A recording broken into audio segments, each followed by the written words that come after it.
салом бинандагони хабар тиҷи, ман Набиҷон Юсупов бо шумо мебошам. дӯстони азиз, лайк монданро фаромӯш накунед, то ки ба дигарҳоам дастрас гардад ва ба канали мо обуна шавед.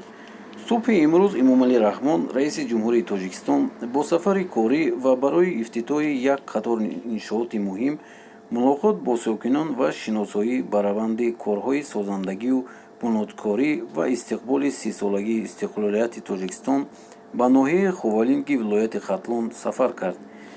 Бинобар иттилои дафтари матбуоти раиси ҷумҳурии Тоҷикистон, сокинони ноҳияи Ховалинг Эмомалӣ Раҳмон роҳбари давлатро бо самимияти афзун ва рӯҳияи болида истиқбол гирифтанд. Дар макони истиқбол Эмомалӣ Раҳмон аз ҷараёни номпазии катбоҳони ноҳияи дидан намуда, зимни суҳбат онҳоро ба ҳифзи анъанаҳои хоси миллӣ ва тарғибу ташвиқи ҳунарии нонпазӣ ва ба ҷавондухтарон ҳидоят намуд.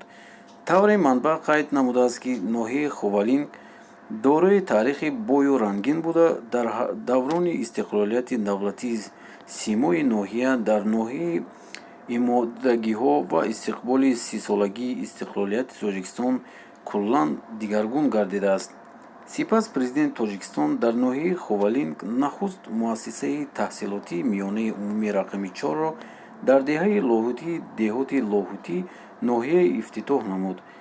Эмомалӣ Раҳмон бо хонандагони ин мактаб суҳбати озодии самимӣ карда, иброз намудааст, ки раҳбарияти олии давлату ҳукумати кишвар барои фароҳам овардани шароити мусоиди таълимӣ барои насли ояндасозии миллат тадбирҳои муассир амалӣ намуда, дар ин самт натиҷаҳои назаррас ба даст овардааст.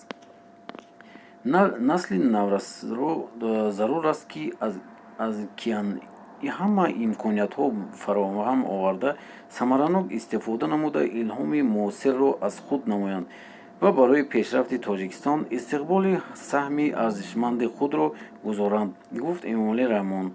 манбаъ ёдрас мешавад, ки корҳои сохтмони муассисаи таҳсилотӣ миёни умумии моҳи сентябри соли 2018 оғоз ёфта буд.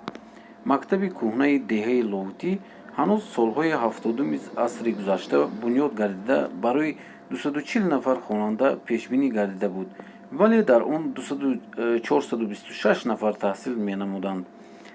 манбаъ зикр намудааст, ки ҳукумати кишвар мушкилоти мавҷударо ба инобат гирифта, бо дастгирии ҳукумат ва саҳми шахсони ватандӯст дар як давраи кӯтоҳ ин муассисаи таълимӣ ба истифода дода шуд, ки мушкилоти фарзандони ду деҳаи деҳотии лоҳутӣ ноҳияи Ховалинг пурра рафъ кард. дӯстони азиз, ин буд видеои мо ташаккур мекунем. Ба шумо раҳмати калон. Ба ин